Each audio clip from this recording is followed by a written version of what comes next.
Hello विद्यार्थी मित्रों, आजना video lecture में આપણે પ્રત્યાવર્તી પ્રવાહ ચેપ્ટર નંબર 7 ફિઝિક્સ में આપણે ઉદાહરણના દાખલાઓ ધ્યાનમાં લેવાના છે। લાસ્ટ વિડિયો લેક્ચર में આપણે એક થિયરી ધ્યાનમાં લીધી હતી, એસી પરિપથમાં પાવર અને પાવર ફેક્ટર, જ્યાં પાવરનું સમીકરણ છેલ્લે આપણું કંઈક આવું આવેલું હતું, P બરાબર VRMS IRMS cos phi, અને એમાં આવતા પદ cos phi ને આપણે કહેતા હતા પાવર ફેક્ટર। પછી અલગ અલગ કિસ્સાઓ પણ એના ધ્યાનમાં લીધા કે માત્ર અવરોધકને લાગુ પડેલ એસી વોલ્ટેજ, માત્ર ઇન્ડક્ટર હોય, કેપેસિટર હોય, એલસીઆર એસી શ્રેણી પરિપથ હોય, અનુનાદની સ્થિતિમાં પાવર, એના સમીકરણો ખાસ મિત્રો તમારે યાદ રાખવા જરૂરી છે। આજે ઉદાહરણ નંબર 7.7 થી આપણે આગળ વધીએ। તમે જોશો તો સ્ક્રીન પર મેં પહેલેથી જ અમુક પ્રશ્નોના ક્વેશ્ચન લખી રાખેલા છે, જેથી આપણે સીધા આન્સર તરફ જઈ શકીએ।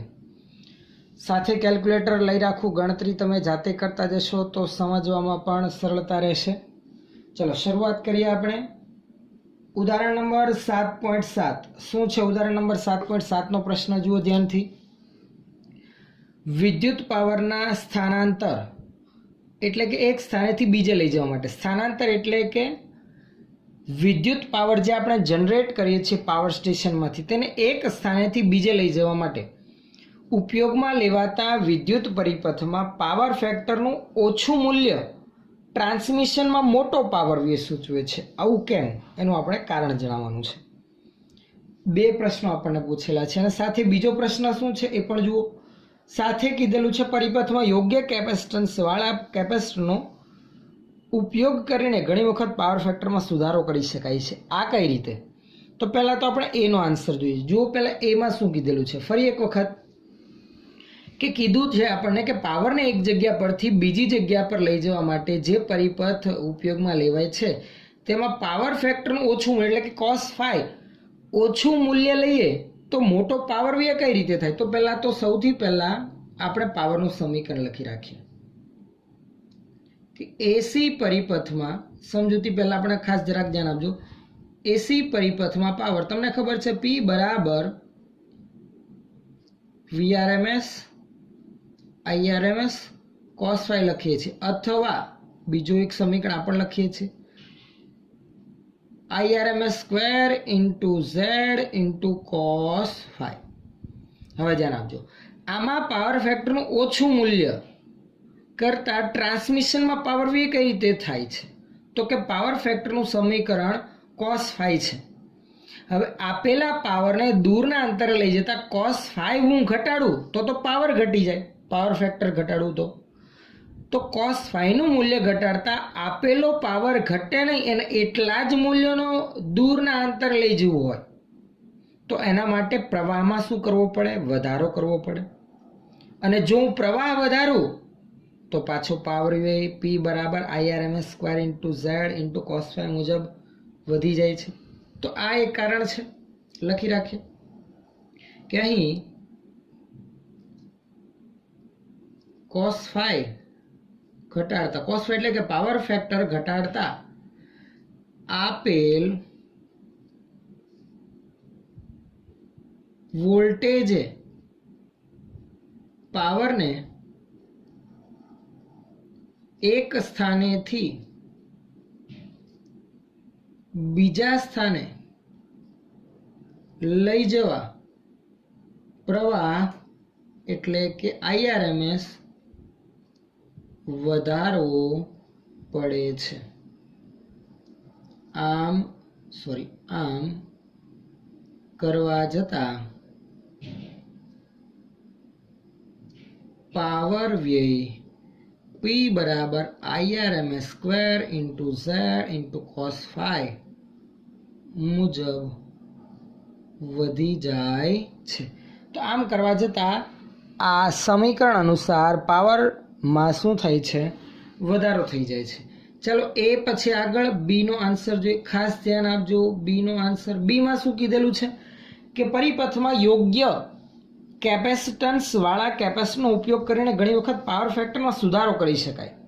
એટલે કે પાવર ફેક્ટર ઊંચા મૂલ્યનો મેળવી શકીએ છીએ કેપેસિટન્સનો ઉપયોગ કરીને. કઈ રીતે? જુઓ, ધારો કે આપણે એવું ધ્યાનમાં લઈએ, આપેલો પરિપથ કયો છે તો નથી કીધું, કે ધારો કે આપણે એવું ધ્યાનમાં લઈએ કે પરિપથમાંથી વહેતો પ્રવાહ વોલ્ટેજ કરતાં કળામાં કંઈક પાછળ ચાલે છે, કંઈક ફાઈ જેટલો પાછળ ચાલે છે, એમ ધ્યાનમાં લઈએ. આપણે લખી રાખીએ. ચાલો, ધારો કે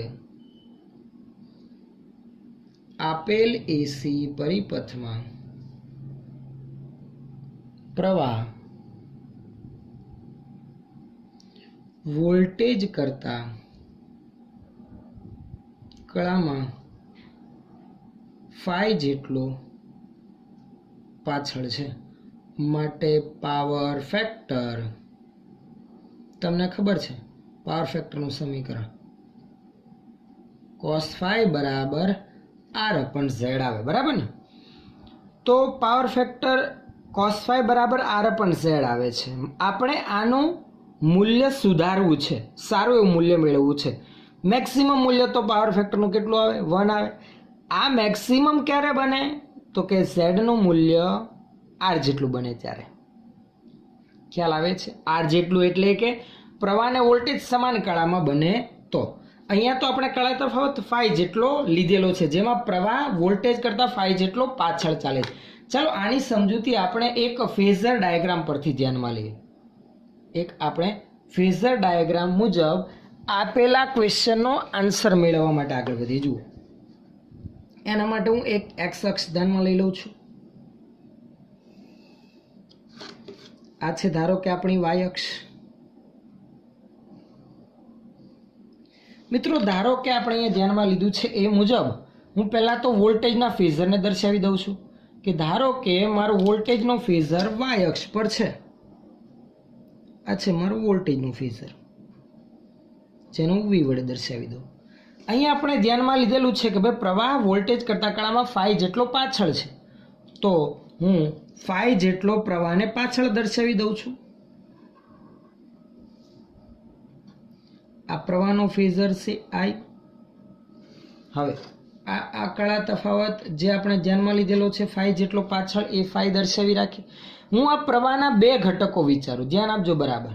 પ્રવાહના હું બે ઘટકો વિચારું, તો એક ઘટક આવશે વોલ્ટેજને સમાંતર અને બીજો આવશે વોલ્ટેજના ફેઝરને લંબ ઘટક. થાય કે નહીં? ચાલો, એ બે ઘટકને આપણે આ રીતે ધ્યાનમાં લઈએ છીએ કે આ એક ઘટક છે લંબ અને એક ઘટક છે સમાંતર. એને હું અલગ અલગ સંજ્ઞા આપી દઉં. ધારો કે આ જે આપણો લંબ ઘટક છે એને આપણે આઈ લંબ કહીએ. શેના વડે દર્શાવીએ? એને આપણે આઈ લંબ વડે. અને એક આ આઈ સમાંતર પેરેલલ, જેનું આઈપી વડે દર્શાવું. હવે જરાક ધ્યાન આપજો. હા ને, જુઓ, આ આઈ લંબ ઘટક છે એ વોલ્ટેજના ફેઝરને પરપેન્ડિક્યુલર છે, એટલે કે તેના માટે કળા તફાવત એમ કહી શકાય 90 છે. cos 90 કેટલું બને? 0 બને. એટલે કે આઈએલ લંબ ઘટકને અનુરૂપ પાવર વ્યય 0 છે. જ્યારે આઈપી એ વોલ્ટેજના ફેઝરને સમાંતર છે, એટલે કે પરિપથનો પાવર વ્યય માત્ર આ સમાંતર ઘટકને અનુરૂપ છે. પણ લંબ ઘટકની હાજરી એટલે કે તેની અસર આપણે નાબૂદ કરવી હોય, તટસ્થ કરવી હોય, તો એ જે પ્રવાહનો લંબ ઘટક વોલ્ટેજના ફેઝર સાથે 90 ડિગ્રીના ખૂણે પાછળ ચાલે છે, જો હું એટલો જ 90 ડિગ્રીના ખૂણે પ્રવાહ આગળ ચાલતો હોય એવો કોઈ ઘટક હું ઉમેરું તો આની અસરને નાબૂદ કરી દે. હા, એવો ઘટક આપણી પાસે એક છે, કેપેસિટર. તમને ખબર છે, કેપેસિટરના કિસ્સામાં પ્રવાહ એ વોલ્ટેજ કરતાં કળામાં કેટલો આગળ હોય? π/2 જેટલો આગળ હોય છે. આ કારણોથી જ, માત્ર આ કારણોથી જ પરિપથમાં કેપેસિટન્સનો ઉમેરો કરવાથી આ જે ત્રુટિ આવતી હતી, કે મુશ્કેલી ઊભી થતી હતી, એને દૂર કરી શકાય છે અને પાવર ફેક્ટરનું મૂલ્ય વધારી શકાય છે. તો હવે નોંધ સ્વરૂપે લખી રાખીએ. ખ્યાલ આવી ગયો કયા કારણોથી આપણે આઈ લંબ ડેશ ઉમેરો? એ કેપેસિટર દાખલ કરીએ તો એમાંથી વહેતા પ્રવાહનો ફેઝર છે,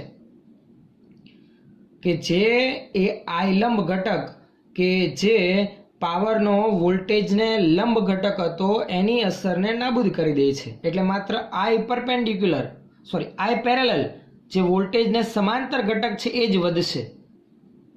સમજણ પડે છે? જેના લીધે પાવર ફેક્ટરમાં શું થશે? વધારો. કયા ઘટક માટે વોલ્ટેજ અને પ્રવાહ સમાંતર હોય? અવરોધ માટે સમાન કળામાં હોય. અવરોધ માટે તો ZR બની જાય માત્ર. એટલે કે પાવર ફેક્ટર શું થાય? વધી જાય. ચાલો લખી રાખીએ આપણા શબ્દમાં. ચાલો લખતા જઈએ. ધ્યાન આપજો બરાબર. સૌથી પહેલા તો લખી રાખીએ કે અહીં આઈને આપણે ઘટકમાં વિભાજિત કરેલ છે. તો આઈને બે ઘટકમાં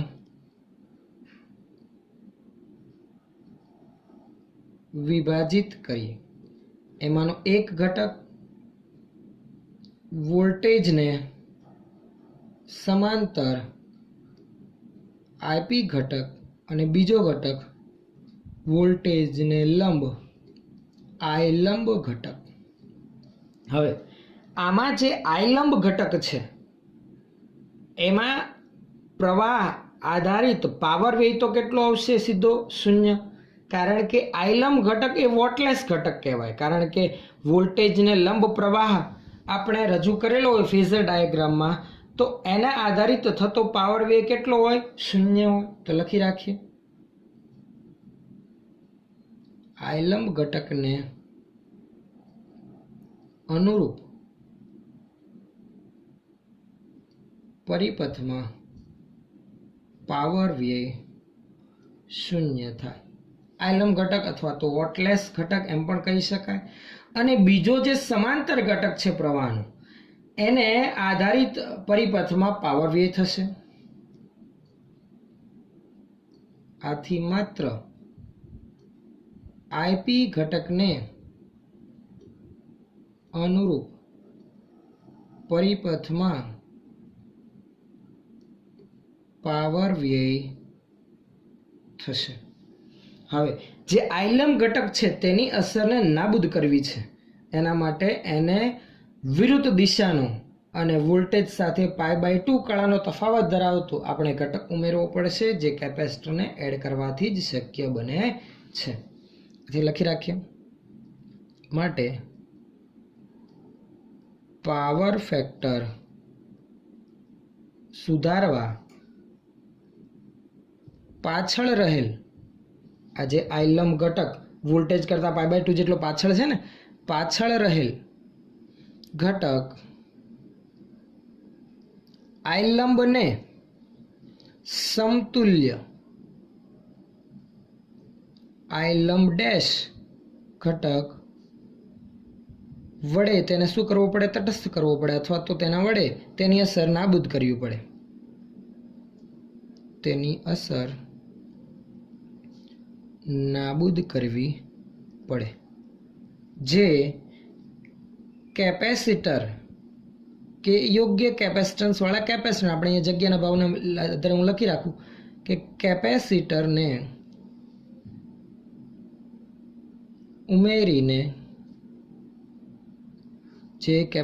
ઉમેરીને દૂર કરી શકાય છે અને પાવર ફેક્ટર વધારી શકાય. આ માટે યોગ્ય કેપેસિટન્સ વાળું કેપેસિટર ઘણી વખત ઉમેરવાથી પાવર ફેક્ટરમાં શું થાય છે? સુધારો થાય છે. ચલો નેક્સ્ટ ઉદાહરણ 7.8. મિત્રો આટલામાં ખ્યાલ આવી ગયો હશે. અહીંયા મેં ક્વેશ્ચનના આન્સરમાં જે અલગ અલગ કલરની માર્કર પેન કે સ્કેચ પેનનો ઉપયોગ કરવાના બદલે તમારે એક જ કલરની પેન કે પેન્સિલથી આકૃતિ દોરવાની આવશે. બરાબર છે? ચાલો ઉદાહરણ 7.8નો પ્રશ્ન જુઓ. શું છે ઉદાહરણ 7.8નો પ્રશ્ન? એકદમ સરળ મિત્રો. આના માટે તો માત્ર તમને સમીકરણ જ આવડવા જોઈએ, એટલે કોઈ પણ ક્વેશ્ચનનો આન્સર તમે મેળવી શકો એવા છે. જુઓ, ધ્યાન આપજો ફટાફટ. 283 વોલ્ટ મહત્તમ મૂલ્ય અને 50 હર્ટ્ઝ આવૃત્તિવાળો સાઇન પ્રકારનો વોલ્ટેજ LCR શ્રેણી પરિપથને લાગુ પાડેલ છે. લાગુ પડેલા વોલ્ટેજનું મહત્તમ મૂલ્ય અને આવૃત્તિ આપી દીધેલ છે. એમાં R 3 ohm, L 25.48 milli henry અને C 796 માઇક્રોફેરેડે છે. તો પરિપથનો ઇમ્પિડન્સ એટલે કે Z મેળવવાનો છે. સ્ત્રોત વોલ્ટેજ અને પ્રવાહ વચ્ચેનો કળા તફાવત એટલે કે phi મેળવવાનો છે. परिपथ में व्यय थतो पावर अने पावर फैक्टर बे वस्तु बीजी गणवानी छे। आप तो आंसर माटे आगळ वधीए ए पहेला तो आ स्पेसनो जराक बे भागमां डिवाइड करी राखूं जेथी आपणी गणतरी सरळताथी लखी शकाय। जो तमे तमारी अनुकूलता मुजब लखजो। चलो ध्यान आपो। सौथी पहेला तो आपेला मूल्य आपणे लखी राखीए कि अहीं वोल्टेजનું મહત્તમ મૂલ્ય એટલે કે વીએમ 283 વોલ્ટ। આ ઉપરાંત આવૃત્તિ એફ જે છે 50 હર્ટ્ઝ, આવૃત્તિ 50 હર્ટ્ઝ આપી દીધેલ છે। બીજું અવરોધ આર જે છે 3 ઓમ, ઇન્ડક્ટન્સ 25.48 મિલી હેનરી, મિલી એટલે કે 10⁻³ અને કેપેસિટન્સ 796 માઇક્રોફેરેડે આપી દીધેલ છે। ચલો પહેલી ગણતરી परिपथનો इम्पीडन्स। मित्रों आर एल અને સી શ્રેણી પરિપથ છે। શ્રેણી પરિપથ માટે ઇમ્પીડન્સનું સમીકરણ તમને ખબર છે શું આવે તો કે સમીકરણ આવે z બરાબર √r² + xl - xc² અથવા xc - xl લખો ચાલે, ગમે તે લખો તે, પણ એના માટે પહેલા પણ xl અને xc મેળવવા પડશે। તો લખી રાખે પહેલા xl હું મેળવી રાખું બરાબર ઓમેગા એલ, ઓમેગા એટલે કે 2πf × l। ચાલો કિંમત મૂકી 2 ગુણાકારમાં 3.14 ગુણાકારમાં f 50 અને l 25.48 મિલી હેનરી 10⁻³ તો xl આપણને કંઈક મળશે। શું આવશે xl? તો xl કેલ્ક્યુલેશન કરશો તમે કેલ્ક્યુલેટરમાં તો 8 ઓમ જેટલું મળી આવે છે। બીજું xc મેળવીએ તથા कारण के इम्पीडन्स माटे एक्सी पण जोईशे ने, एक्सी बराबर 1/ωc। समीकरण तमने खबर होवी जोईए। ओमेगा नी जग्या पर 2πf × c। चलो फटाफट गणतरी करो केल्क्युलेटर में, किंमत लखो ए प्रमाणे 3.14, एफ नु मूल्य 50, सी नु मूल्य 796 माइक्रोफेरेड 10⁻6। केल्क्युलेटर में केल्क्युलेशन करशो तो तमे कैपेसिटरना कैपेसिटिव रिएक्टन्सનું મૂલ્ય કંઈક લગભગ 4 ઓમ જેટલું મેળવશે। તો XL અને XC આવી ગયા, R હતું તો સીધું ઇમ્પીડન્સ। આથી ઇમ્પીડન્સ Z બરાબર વર્ગમૂળમાં R² + XL - XC નો વર્ગ, વર્ગમૂળમાં R એટલે કે 3 નો વર્ગ પ્લસ XL - XC એટલા માટે રાખ્યું કે અહીંયા XL XC કરતાં મોટું છે, 8 - 4 નો વર્ગ બરાબર છે। તો 8 - 4 નો વર્ગ આપણે ધ્યાનમાં લઈએ તો પરિણામ તમારું કેટલું આવશે? આ 4 નો વર્ગ પ્લસ 3 નો વર્ગ, તો 3 નો વર્ગ 9, 4 નો વર્ગ 16, સરવાળો 25 નો વર્ગમૂળ કાઢશો તો 5, તો ઇમ્પીડન્સ આવ્યો આપણો 5 ઓમ। આ પહેલો આન્સર આપણો આવી ગયો બરાબર છે। ચલો આગળ બીજો આન્સર આપણે મેળવવા જઈએ। સ્ત્રોત વોલ્ટેજ અને પ્રવાહ વચ્ચેનો કળા તફાવત આપણને મેળવવાનું કીધેલું છે। સીધું સમીકરણ છે કળા તફાવત phi બરાબર શ્રેણી પરિપથ માટે ખબર છે ને tan ઇન્વર્સ xc - xl/r।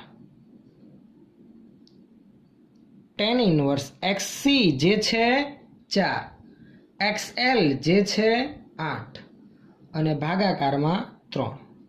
સમજણ પડે છે શું બોલું છું? એ આપણું અહીંયા xc નું મૂલ્ય છે 4 - 8 ભાગાકારમાં r નું મૂલ્ય કેટલું છે તો કે r છે આપણું અહીંયા 3, તો અહીંયા હું ભાગાકારમાં 3 લખું। હવે આની જો આપણે ગણતરી કરીએ તો આ -4/3 -1.3333। મિત્રો નેચરલ ટેન્જેન્ટમાં જો તમે આની ગણતરી કરશો તો 1.3333 માટે ખૂણો આવે છે 53.1 ડિગ્રી, પણ આગળ માઇનસ છે તો -53.1 ડિગ્રી। આ આપણો કળા તફાવત આવ્યો। આ કળા તફાવત શું જણાવે છે? ઋણ આવે છે, એનો અર્થ એવો કે પ્રવાહ વોલ્ટેજ કરતાં -53.1 ડિગ્રી પાછળ છે। લખી રાખું છું। આમ પ્રવાહ વોલ્ટેજ કરતાં કળામાં 53.1 ડિગ્રી પાછળ છે. તો આ આપણો બી ભાગનો પણ આન્સર આવી ગયો. ચલો એ બી અને પછી હવે સી ધ્યાનમાં લે. ધ્યાન આપજો બરાબર. શું કીધેલું છે સીમાં? પરિપથમાં વ્યય થતો પાવર લખી રાખીએ. વ્યય થતો પાવર સમીકરણ તમને ખબર છે. વ્યય થતા પાવરનું સમીકરણ પી બરાબર VRMS IRMS cos phi. આ પરિપથ કયો છે? તો કે 3 ઘટક શ્રેણીમાં છે. શ્રેણી જોડાણ માટે આ પ્રકારની સ્થિતિ હતી. માત્ર અવરોધ હોય, માત્ર ઇન્ડક્ટર હોય, માત્ર કેપેસિટર હોય, અનુનાદની સ્થિતિ હોય તો અલગ અલગ આવે.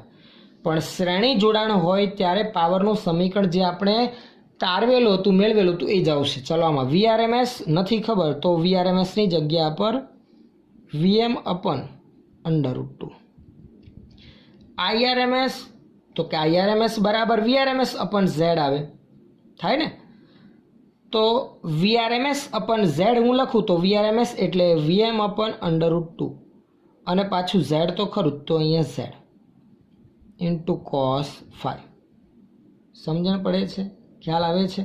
cos phi ની જગ્યા પર આપણે પાછું સમીકરણ લખી રાખીએ. જો તમને ખ્યાલ હોય તો મેં cos phi નું પણ સમીકરણ તમને કીધેલું હતું. શું આવે? R/Z. તો cos phi ની જગ્યા પર R/Z. IRMS એટલે કે VRMS/Z. VRMS એટલે VM/√2 ના છેદમાં Z. તો આવું થઈ ગયું VM²/2Z ઇન્ટુ R/Z. ચાલો બધી કિંમત મૂકી છે. ચાલો VM 283/2 ભાગાકારમાં 2. ઝેડનું મૂલ્ય છે, ઇમ્પિડન્સનું મૂલ્ય મેળવી રાખ્યું આગળ અહીંયા જુઓ 5. આરનું મૂલ્ય 3 છે ને? હા જુઓ અહીંયા. અને ઝેડનું મૂલ્ય પાછું 5. કેલ્ક્યુલેશન કરશો તો તમને પરિણામ ફાઇનલ આનું લગભગ 4805 વોટ જેટલો પાવર મળી આવે છે, જે લગભગ 4800 વોટ જેટલો કહી શકાય. તો પરિપથમાં વ્યય થતો પાવર આપણને મળ્યો. પાવર બાદ છેલ્લે આન્સર લખવાનો છે પાવર ફેક્ટરનો. તેના માટે આપણે નેક્સ્ટ સ્લાઇડ તરફ આગળ વધીએ. મિત્રો ખાસ આટલું વિડીયો સ્ટોપ કરીને નોંધી રાખશો, અથવા તો તમે આ વિડીયોની ડિસ્ક્રિપ્શનમાં આ ધ્યાનમાં લીધેલા સોલ્યુશનની PDF નોટ પણ મેળવી શકશો. તો આગળ વધીએ અહીંયાથી હવે. તો પાવર ફેક્ટરની ગણતરી માટે આગળ વધીએ, જે છે છેલ્લી ગણતરી A, B, C અને ત્યારબાદ D. પાવર ફેક્ટર જેનું સમીકરણ તો કે cos phi બરાબર મેં તમને કીધું તેમ R/Z. R નું મૂલ્ય છે 3, Z નું મૂલ્ય છે 5, 3/5 0. પાવર ફેક્ટરનો મિત્રો કોઈ એકમ નહીં આવે, કેમ કે અંશ અને છેદ બંનેના એકમ અવરોધ જ છે. તો આ પરિપથમાં પાવર ઉપરાંત પાવર ફેક્ટરની ગણતરી પણ આપણે અહીંયા પૂરી થઈ. ચાલો આગળ ઉદાહરણ 7.9 નંબરનો પ્રશ્ન જો શું કીધું છે. ધારો કે ઉપરના ઉદાહરણમાં સ્ત્રોતની આવૃત્તિ બદલી શકાય. જે આગળના ઉદાહરણમાં આપણને 50 હર્ટ્ઝ આપેલી હતી, તો અનુનાદની સ્થિતિએ સ્ત્રોતની આવૃત્તિ કેટલી હશે? અનુનાદની સ્થિતિ એટલે કે પરિપથમાંથી વહેતા પ્રવાહનો કંપવિસ્તાર મહત્તમ, જેના માટે XL બરાબર XC કરીએ તો આ અનુનાદની સ્થિતિએ સ્ત્રોતની આવૃત્તિ કેટલી છે? મિત્રો અનુનાદની સ્થિતિએ સ્ત્રોતની આવૃત્તિ, અનુનાદ આવૃત્તિ જેનું સમીકરણ તમને ખબર હોવી જોઈએ, F0 બરાબર 1/2π√LC લખતા હતા. બીજી ગણતરી છે અનુનાદની સ્થિતિ ઇમ્પિડન્સ, પ્રવાહ અને વ્યય થતા પાવરની ગણતરી કરવાની છે. પહેલા તો ખાસ ધ્યાન આપજો, હું આગળના મૂલ્ય લખી રાખું છું. જ્યાં આપણને VM 283, પછી આવૃત્તિ F 50 હર્ટ્ઝ આપેલી હતી, અવરોધ R 3 ઓહ્મ આપેલો હતો, ઇન્ડક્ટન્સ આપેલું હતું આપણને 25.48 મિલી હેનરી અને કેપેસિટન્સ 796 માઇક્રોફેરાડે. અહીંયા પહેલી ગણતરી કરવાની છે આપણે અનુનાદની સ્થિતિએ સ્ત્રોતની આવૃત્તિ. મિત્રો અનુનાદની સ્થિતિએ આપણે જે આવૃત્તિ સિલેક્ટ કરીએ છીએ, જેને અનુનાદીય આવૃત્તિ કહીએ છીએ, કે જેનું સમીકરણ F0 બરાબર 1/2π, F0 બરાબર લખી રાખું. ચાલો પહેલા અનુનાદની સ્થિતિએ આવૃત્તિ F0 બરાબર 1/2π 2π√LC લખીએ છીએ. ચલો આમાં બધા પદની કિંમત લખી રાખીએ. 2 ગુણાકારમાં 3.14 ગુણાકારમાં વર્ગમૂળની અંદર L અને C. L નું મૂલ્ય 25.48 મિલી હેનરી 10⁻³ અને C 796 માઇક્રોફેરાડ 10⁻6. મિત્રો આની તમે કેલ્ક્યુલેટરમાં ગણતરી કરશો તો ફાઇનલ F0 તમારું કંઈક આ પ્રમાણે આવશે. ફાઇનલ F0 આપણું આવે છે 35.4 હર્ટ્ઝ છે ને. આપેલી આવૃત્તિ કરતાં અનુનાદી આવૃત્તિ અલગ છે. આપેલી આવૃત્તિ માટે ક્યારેય અનુનાદ સર્જાશે નહીં. એના માટે આપણે આ આવૃત્તિ પર જવું પડશે, જે છે 1/2π√LC. અનુનાદની સ્થિતિ આવૃત્તિનું મૂલ્ય આટલું થયું. સ્ત્રોતની આવૃત્તિ આટલી હશે અનુનાદની સ્થિતિએ. હવે ચાલો બીજું શું કીધું છે? અનુનાદની સ્થિતિ ઇમ્પિડન્સ, પ્રવાહ અને વ્યય થતો પાવર લખી રાખીએ. અનુનાદની સ્થિતિએ ઇમ્પિડન્સ શું આવે? અનુનાદની સ્થિતિ ઇમ્પિડન્સ, તો કે ઇમ્પિડન્સનું સમીકરણ Z બરાબર તો આવું લખતા હતા કે ભાઈ વર્ગમૂળમાં R² + XC અથવા તો XL, ચલો XL - XC નો વર્ગ. પરંતુ અનુનાદની સ્થિતિ પરંતુ XL બરાબર XC થાય અનુનાદ વખતે. હા કે ના? તો કે તો થિયરીમાં જ જોઈ ગયા. માટે Z બરાબર શું આવે? R. R કેટલું છે?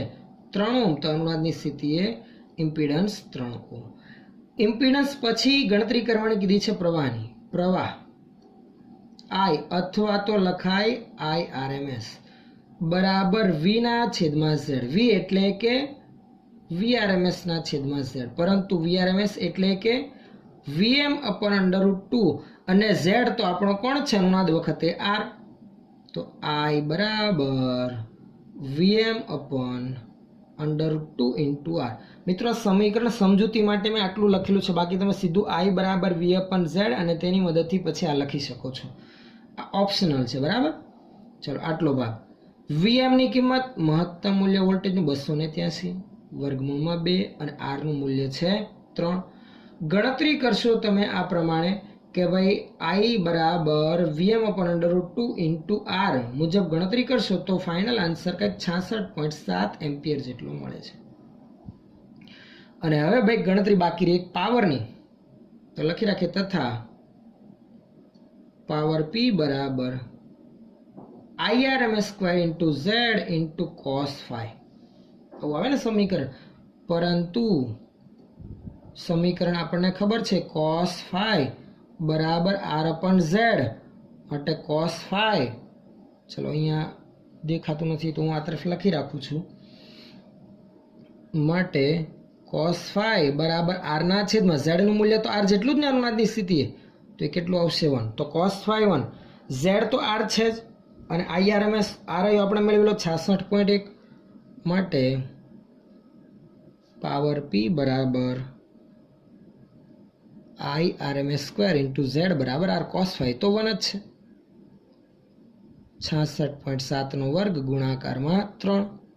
તો પાવર કેટલો આવશે? તો કે 13,350 વોટ. એટલે કે આમ લખાય 13.35 કિલોવોટ. એમ આપણે આન્સર લખી શકીએ. ખ્યાલ આવે છે? આ થશે આપણો પાવર આપેલી સ્થિતિમાં. આ પ્રવાહ અનુનાદ વખતે અને આ ઇમ્પિડન્સ. સમજણ પડે છે? ચલો લાસ્ટ પ્રશ્ન આપણે જોઈએ. ઉદાહરણ 7.10.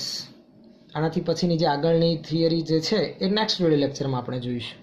ચલો ઉદાહરણ 7.10 નો પ્રશ્ન જુઓ. શું કીધું છે? એક એરપોર્ટ પર સુરક્ષાના કારણોસર મેટલ ડિટેક્ટરના દરવાજામાંથી એક વ્યક્તિ પસાર થાય છે. જો તે અથવા તો તેણીના પાસે કોઈ ધાતુની બનેલી કોઈ વસ્તુ હોય તો મેટલ ડિટેક્ટર ધ્વનિ ઉત્સર્જિત કરે છે. આ ડિટેક્ટર કયા સિદ્ધાંત પર કાર્ય કરે છે તેની આપણે માહિતી આપવાની છે. મિત્રો આવું આપણે જોયેલું છે કે એરપોર્ટ પર એક દરવાજો તૈયાર કરેલો હોય જેમાંથી વ્યક્તિને પસાર કરવા એરપોર્ટ પર તો હોય પણ બીજા અમુક મોલમાં પણ તમે જોયું હશે કે એ દરવાજામાંથી વ્યક્તિને પસાર થવા દેવામાં આવે, જેથી કોઈ ધાતુની વ્યક્તિ અથવા કોઈ હથિયાર લઈને કોઈ વ્યક્તિ પસાર થતો હોય અથવા તો પ્રવેશતો હોય તો તે પકડી શકાય. પણ એમાં એવું તે શું હોય કે જેથી આ ડિટેક્ટર ધ્વનિ ઉત્સર્જિત કરે કે જો ધાતુ હોય તો કયા સિદ્ધાંત પર આ કામ કરે છે એનો આપણને પ્રશ્ન પૂછેલો છે. મિત્રો, આ જે મેટલ ડિટેક્ટર છે એ અનુનાદના સિદ્ધાંત પર કામ કરે છે. એટલે કે અનુનાદમાં શું થતું હતું? પરિપથમાંથી વહેતા પ્રવાહમાં વધારો થતો હતો. તો મેટલ ડિટેક્ટરમાં પણ કંઈક એવું જ થશે. કોઈ વ્યક્તિ જો ધાતુ લઈને એ દરવાજામાંથી પસાર થાય તો એની સાથે જોડેલા પરિપથમાંથી વહેતા પ્રવાહમાં શું થઈ જતો હોય? વધારો થઈ જતો હોય. અને એ પ્રવાહનો વધારો ડિટેક્ટ કરીને એલાર્મ વાગતું હોય કે જેના દ્વારા આપણને ખ્યાલ આવી જાય કે વ્યક્તિ પાસે ધાતુની કોઈ વસ્તુ છે કે નહીં. તો બસ આ જ સિદ્ધાંત પર એ કાર્યરત છે, અનુનાદના સિદ્ધાંત પર. તો લખતા જઈએ એનો આન્સર. ચલો ખાસ ધ્યાન આપજો. મેટલ ડિટેક્ટર પરિપથમાં થતા અનુનાદના સિદ્ધાંત પર કાર્ય કરે છે. હવે એમાં શું હોય તો કે મેં તમને કીધું એમ કે ભાઈ મેટલ ડિટેક્ટર જે હોય એમાં એક કોઇલનું ગૂંચળું જોડેલું હોય. આખા જ એ ફ્રેમમાં વાહક તારનું એક ગૂંચળું જોડેલું હોય કે જેની અંદરથી ધાતુ પસાર થાય ને તો શું થાય? એના ઇન્ડક્ટિવ રિએક્ટન્સમાં ફેરફાર થાય, જેના લીધે ઇમ્પિડન્સ બદલાય. અને ઇમ્પિડન્સ બદલાવાથી પ્રવાહમાં વધારો નોંધાય છે. ઇમ્પિડન્સ ઘટતો હોય છે. ઇમ્પિડન્સમાં શું નોંધાય? ઘટાડો. કેમ કે ઇન્ડક્ટિવ રિએક્ટન્સ વધે, ઇમ્પિડન્સમાં પણ ફેરફાર થવાનો છે. ખ્યાલ આવે છે? અને આના આધારિત પ્રવાહનો ફેરફાર સીધો ડિટેક્ટ કરીને આપણે એલાર્મ વાગતા ખ્યાલ આવી જાય છે કે વ્યક્તિ પાસે ધાતુની કોઈ વસ્તુ છે. તો ખાસ નોંધી રાખીએ કે ભાઈ દરવાજામાં શું હશે તો કે ધાતુના વાહક તારની એક કોઇલ વીંટાળેલ હોય છે. એટલે કે ઘણા આંટા ધરાવતી કોઇલ જોડેલ હોય છે. કે જે કોની સાથે જોડેલું હોય તો કે એની સાથે આપણે જે ટ્યુનિંગ મેળવવું હોય, એટલે કે અનુનાદ સર્જવા માટે આપણે પરિપથમાંથી મહત્તમ પ્રવાહ પસાર કરવો હોય એવા કેપેસિટિવ પરિપથ સાથે અથવા તો કેપેસિટર સાથે એ જોડેલ હોય છે. જે ટ્યુન કરેલા કેપેસિટર સાથે જોડેલ હોય. આમ થવાથી શું થાય તો કે આથી ધાતુ ધરાવતી વ્યક્તિ જ્યારે પસાર થાય ત્યારે ઇમ્પિડન્સમાં શું નોંધાય છે? પસાર થાય છે. હવે જ્યારે ધાતુ ધરાવતી વ્યક્તિ દરવાજામાંથી પસાર થાય ત્યારે પરિપથના ઇમ્પિડન્સમાં શું થાય? ફેરફાર થાય છે. આથી પરિપથમાંથી વહેતો પ્રવાહ બદલાય છે. ટૂંકમાં કંઈક ફેરફાર થાય જે નોર્મલ સ્થિતિમાં વહેતો હોય એના કરતાં. આ પ્રવાહનો ફેરફાર